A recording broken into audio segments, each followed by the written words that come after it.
Welcome. Welcome to Fundamentals of Marketing, Best Practices in School Nutrition Success. My name is Mary. And I'm Christine. And we are Child Nutrition Solutions. We are providing this free content, free training, or information on the fundamentals of marketing to help you get prepared for your best year. So today we're going to go over some key objectives. We're going to start with understanding the intent of marketing in the child nutrition program and how it can benefit your school lunch program. Also, knowing your district's values can help you apply the relevance of marketing to your program.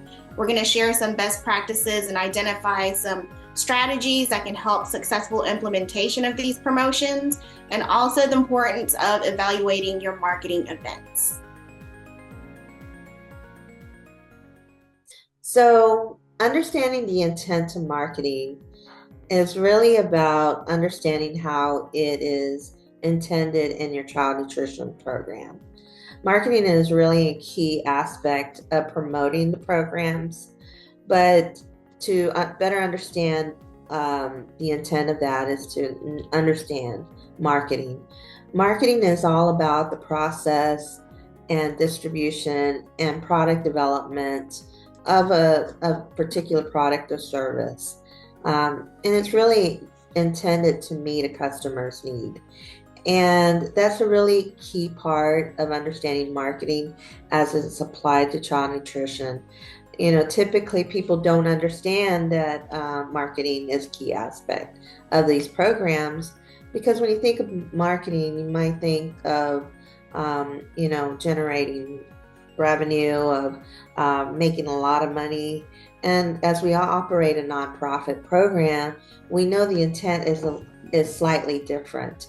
And so I encourage you to look at marketing as a way of attracting new customers and really retaining the ones that you have. Because let's be real, there are times when students who are eligible for a free meal may not take that meal. And really, the program is intended to increase access to students so that they have the availability of a delicious, nutritious meal. And so, in order to do that, we have to think about what it is that our customers want and need in order to fulfill that desire to obtain that meal. So one of the things that we want to ensure is that when we talk about the intent of the marketing in the child nutrition program, we want to boost student participation. We want to bring them in to the cafeteria. We want them to see the food. We want them to have the choices and the variety that the food offers, and also the appeal. Students eat with their eyes. They want to see the freshness, the quality. They want to know that it is something that appeals to their taste. And so it's really important to determine how does the marketing of your program appeal to that aspect of a student. You also want to make sure that marketing that you put out there is advocating for your program. As you advocate for your program, you want people to know all about the great things that are happening in your school cafeteria, all of the hard work that you and your team put into building these menus and producing these highly nutritious meals every day. And so it's important to let people know that, because at times they don't really understand it, or they may not understand the value that they will receive from your program. And in all, it's again increasing access, because a student can come in for breakfast, they may come in for lunch, and then if you're offering after school snacks or even an at-risk CACFP supper meal, you may have the ability to be able to feed that child on numerous occasions, which increases access to more sustainable, more filling meals that the student might not otherwise obtain. And so it's always important to remember that why we have marketing in these programs, and to understand how the effect that we do and the work that we put into it can create a positive experience for your student.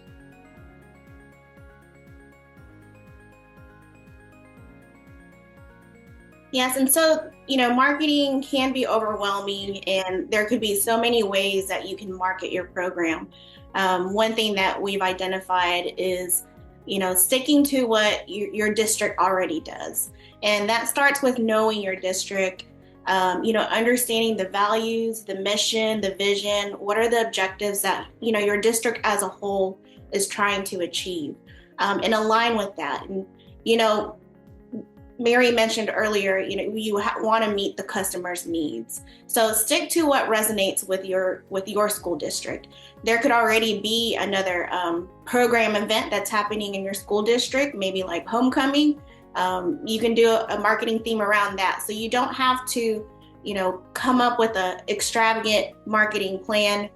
Stick to what your district's doing, and I think that's just going to resonate with your students as well, along with the parents and the principals. You already have a local wellness policy that's in place for your district. Make sure that the themes of the events are going to align with that local wellness, and be intentional about it. Make sure it's meaningful to your students, it's meaningful to your staff. Get feedback from the community and ask them what they want to see, because feedback and getting it directly from your students and your community is going to help you develop that marketing plan. Yeah, that's a great part to really emphasize, Christine, because when you're intentional, it doesn't mean you have to have 20 different marketing events in the whole year. It means that you really have thought about what your students gravitate to, or what's important to your community. And it could just mean that you're doing 1 or 2 events a year, depending on your operational capability and depending on what the need is in your district, or what your goals are. So it's important to not overwhelm yourself, and to kind of just start in a very simple manner. And once you get started and you become confident with it, there's a lot of resources out there with marketing promotions, such as the School Nutrition Association's marketing calendar, that we can link as well in this presentation.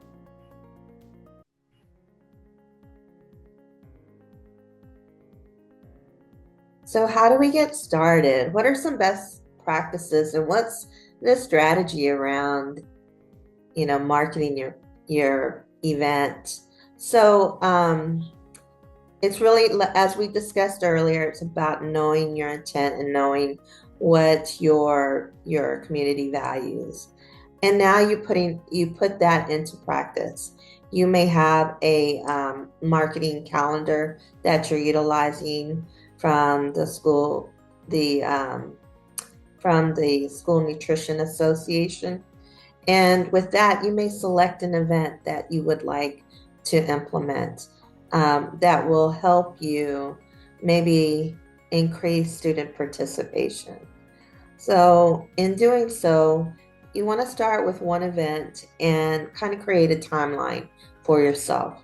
A timeline is a really good way to see the overall event from beginning to end, and really help solidify a event that everyone has an understanding of what it should be like, and what and how it should be executed. So the first thing you want to do, and these dates are really suggestions, and dependent on your operation because your operation may have different timelines based on your ordering schedule or based on the your staffing, the staff at your campuses. So it's really important to take this and customize it to your own operation. But in planning, you really want to develop time to think about the event itself and what your end result will be for the event. And so take time 2 to 3 months in advance. If you have a marketing calendar, then if you're starting in October, you really want to look at that in August and think about the plan. Write it down. What is the day of that? What is the timing going to look like? What preparations might you need? And these are all preliminary because as you think about planning it, you always want to plan your best case scenario, but things might happen and it's okay to deviate a little bit. But what you're doing is creating a vision of what that executed event will look like. You want to plan the menu, really put some key objectives for yourself and your team in play. You want to maybe detail out the role that you will play, as well as maybe any key school administrator roles, as well as your team managers or frontline specialists. What are their role in preparation? And then just really find a way to measure your success because you want to look at the event as really this is something that you're planning to do to help improve participation. You might want to create a dialogue around the quality of your meals. There are many different objectives that you might have in creating this event. So it's really key to know what that is and how to measure it. And as you go along your timeline, you want to think about the communication piece. 1 to 2 months in advance, you really want to start announcing the event. Let everybody know what is happening in the cafeteria, that you are creating this event for your students, or you're creating it to invite family members into the cafeteria. You really want to look at the way you're communicating to the stakeholders.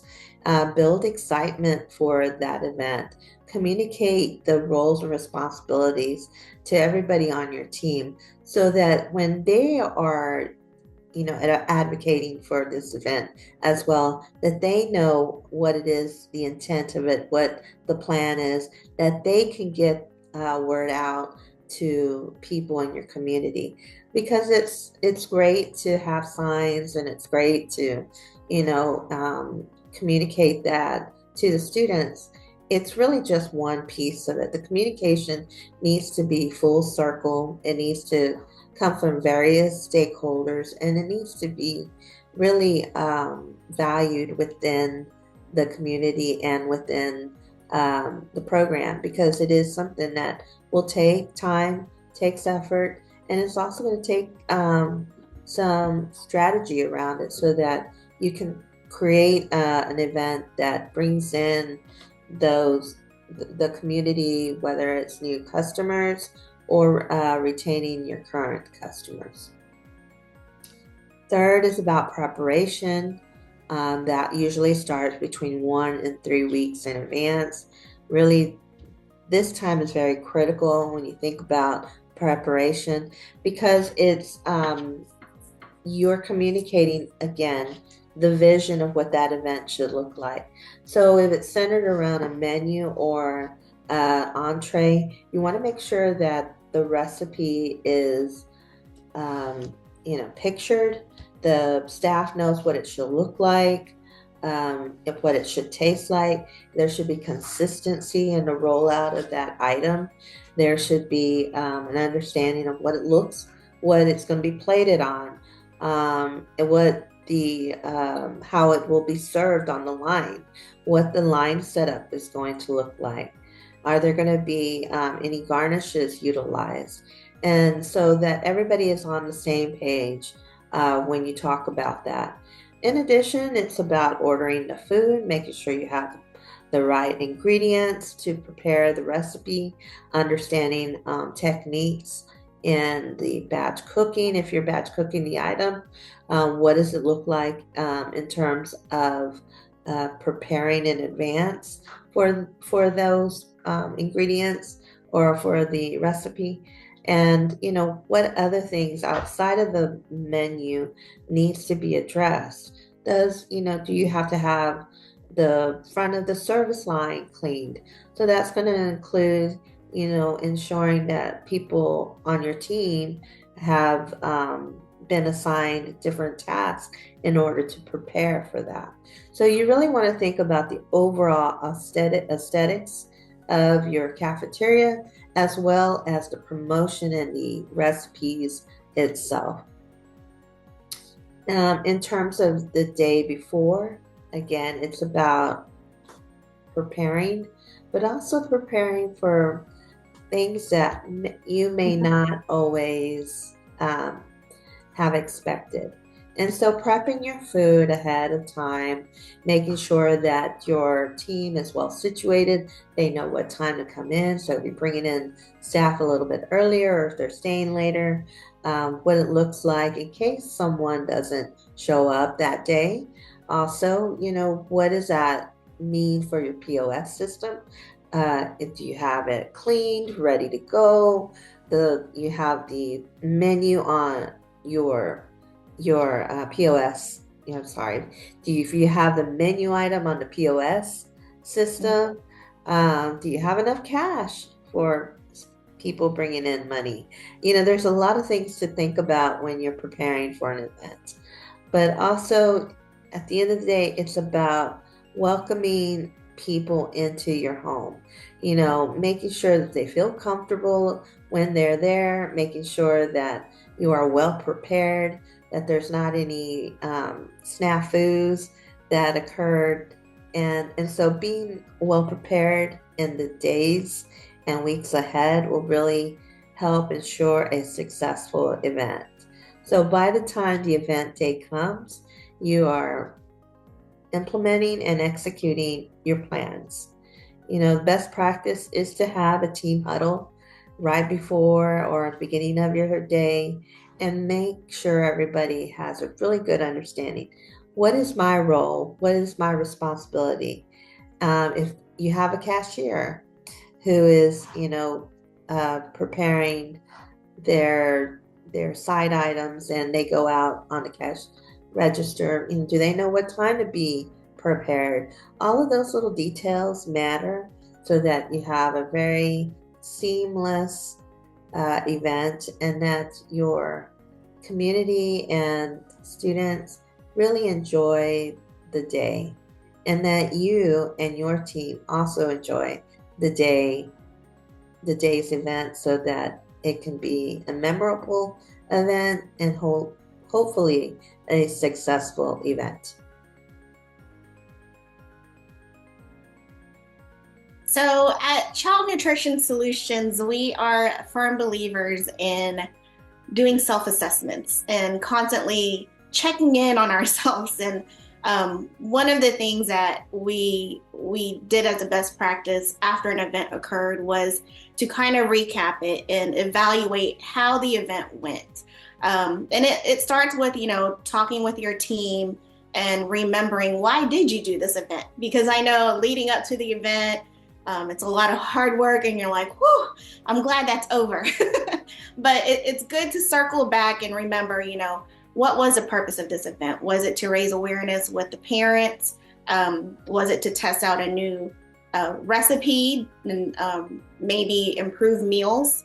And kind of look at those items and assess yourself and see if you met those objectives. Look at the things that, like Mary mentioned in the timeline, break down those 1, 2, 3, 4, and 5 steps and look at it from the perspective of what worked well. Get feedback from your team, get feedback from the principals, send out a survey out to their parents, to the students. You want to know how it went, not just from your perspective, but also from everyone else that was impacted. Because that way, in the future, since this could be, you're just starting off planning your events, you can kind of know what you need to do differently in the future, or maintain the same system, create a process of what worked well, and implement that plan again.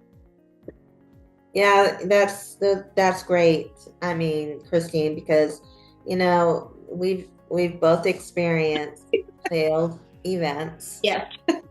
marketing events that thankfully did not stop the momentum of marketing our program. But we have had the experience where we've learned the hard way about the presentation, just something as simple as presenting the new menu item or the line setup. There are all eyes are on you, especially when you have an event like that.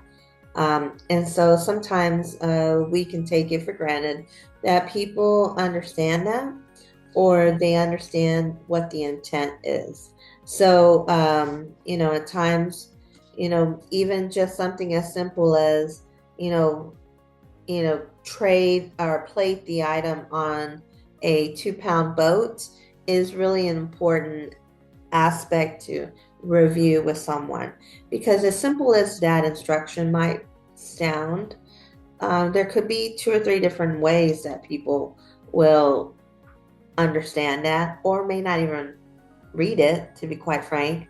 And so it's important to kind of get your team together and think about what didn't work in the event and what could be done better in the next event, or clarified for your next event. Yep, absolutely. So I know it may seem like it's overwhelming planning an event. We do have a checklist that's going to be available for you to download, signing up for our newsletter, that actually outlines, step by step, things that you can do leading up to the event and also the day of event. We also know that it's not a one size fit all.